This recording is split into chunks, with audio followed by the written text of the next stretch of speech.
ماہ سفر المظفر کا چاند طلوع ہوا ہے۔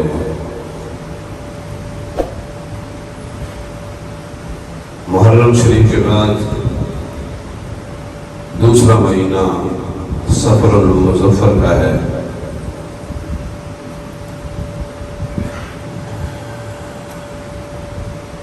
یہ بڑی عظمتوں والا برکتوں والا مہینہ ہے۔ کچھ لوگ اس مہینے میں بدشگونی لیتے ہیں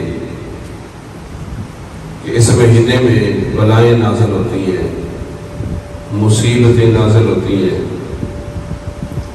بڑی مشکلات کا مہینہ ہوتا ہے۔ تو یہ کچھ لوگوں کا یہ نظریہ ہے۔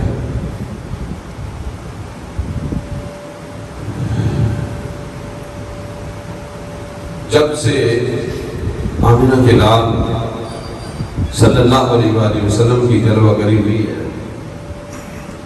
اس وقت سے لے کر قیامت تک یہ ساری نحوستیں ختم ہو گئی ہیں۔ سارے غم بلائیں یہ ساری ختم ہو گئی ہیں۔ مغل بادشاہوں کا چیف جسٹس ملا احمد چیمن رحمۃ اللہ علیہ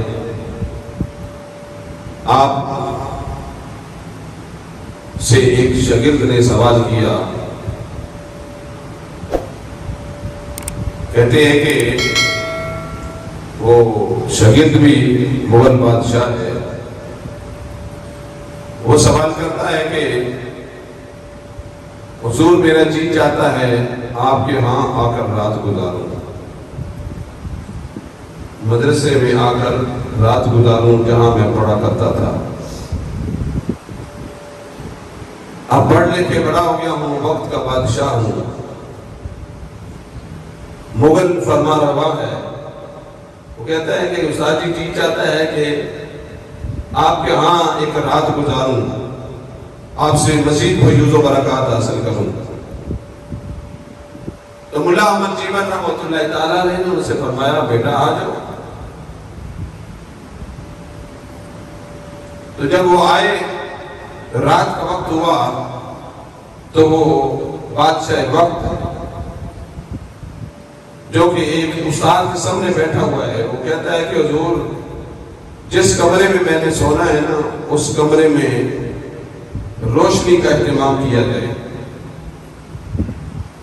میں سو بھی جاؤں تو چراغ جلتا رہے، میں جاگوں یا سو جاؤں کمرہ روشن رہنا چاہیے۔ یہ سارا اہتمام فرما دے، اب فرما دیکھ ہو جائے گا۔ ساتھ اس نے کہا حضور ایک مسئلہ بھی ارشاد فرما دیجیے۔ تو فرمانے لگے پوچھو کیا مسئلہ ہے؟ کہتے ہیں اتنا بڑا کمرہ ہے تو اندھیرا ہو تو مجھے خوف ہوتا ہے، مجھے ڈر لگتا ہے، وقت کا بادشاہ بھی ہوں، اتنی جاہ و جلالت اور مسند کا مالک بھی ہے، پھر بھی کہتا ہے مجھے ڈر لگتا ہے، اتنا بڑا کمرہ ہے، اندھیرے میں مجھے ڈر لگتا ہے، اس لیے کہا کہ روشنی کا اہتمام کیا جائے۔ تو مسئلہ یہ ہے کہ اتنے بڑے کمرے میں مجھے ڈر لگتا ہے، تو قبر تو چھوٹی سی ہے، اندھیرا ہے، وہاں میرا کیا حال ہوگا؟ تو استاد ہو، استاد تو وہ پریشانیوں سے نکالتا ہے، ہو استاد تو پریشانیوں سے نکالتا ہے، ہو ناقص تو پریشانیوں میں مبتلا کر دیتا ہے۔ استادوں نے کہا کہ مسئلہ آپ نے پوچھا ہے تو مسئلہ حل ہو گیا۔ کب سے مسئلہ حل ہو گیا؟ کہا کیسے؟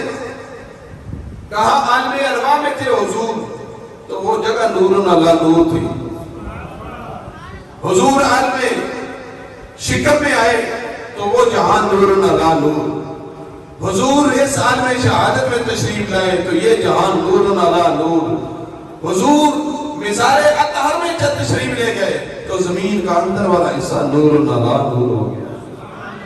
بندہ مومن کے لیے یہ اس کو حضور کی وجہ سے انعام دیا گیا ہے کہ بندہ مومن جب وہ قبر میں جائے گا تو اس کی قبر میں روشنی ہوگی، اندھیرا نہیں ہوگا۔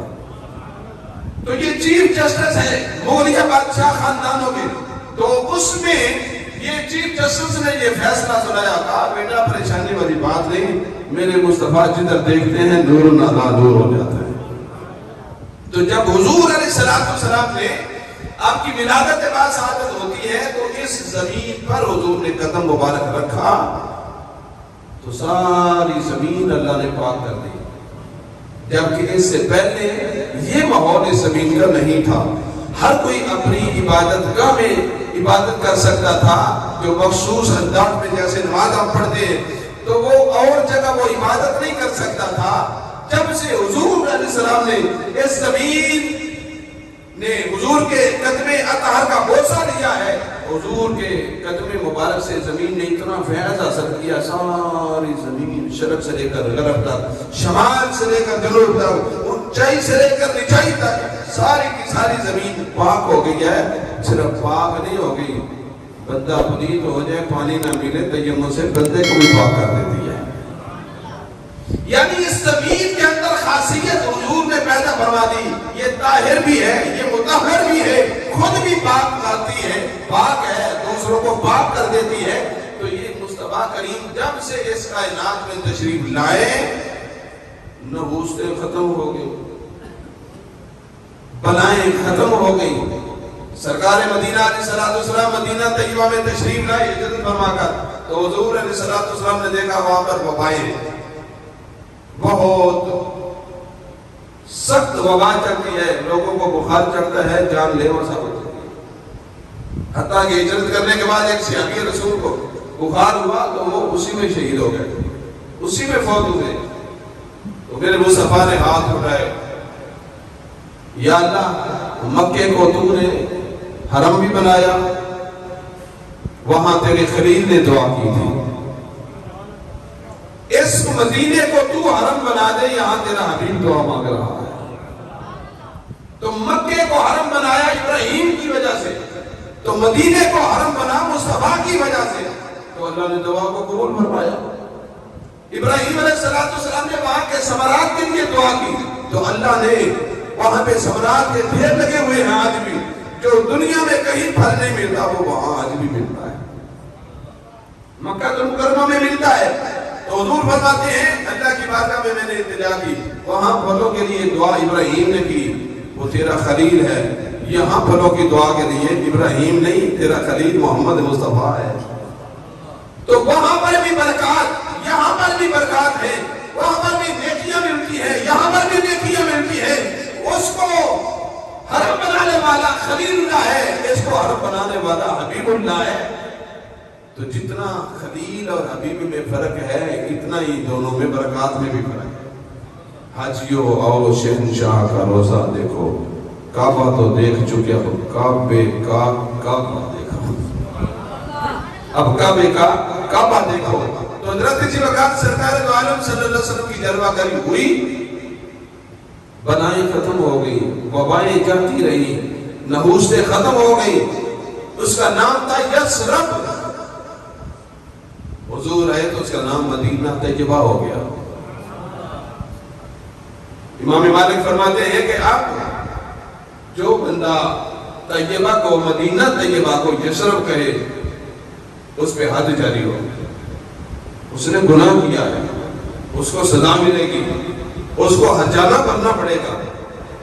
تو امام مالک سے پوچھا کیا حضور حجانہ کیا ہے؟ فرمایا جو ایک بار کہتا نا یثرب، فرمایا تجھ پہ یہ قرض ہے، تو 10 بار کہے مدینہ طیبہ، مدینہ طیبہ، مدینہ طیبہ۔ ایک بار تو نے یثرب کہا حضور کی جلوہ گری کے بعد، اب یثرب نہیں، یعنی بلاؤں کا گھر نہیں، اب تو خوشبوؤں کو معطر کرنے والی فضا یہاں پہ چل رہی ہے۔ فرمایا تیرا حجانہ کیا ہے، جرمانہ کیا ہے کہ تو نے 10 بار کہنا ہے مدینہ طیبہ، مدینہ طیبہ، مدینہ طیبہ۔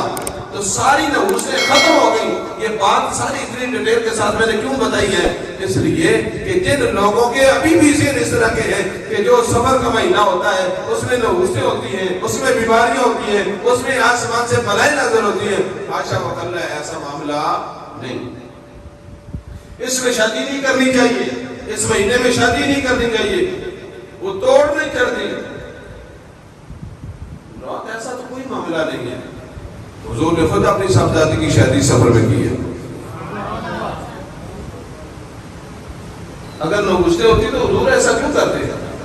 حضور نے روکنا تھا، منع فرمانا تھا، بلکہ حضور نے سیدہ کائنات فاطمہ الزہرا سلام اللہ علیہا آپ کا نکاح حضرت علی سے اور رخصتی اسی مہینے میں کی ہے۔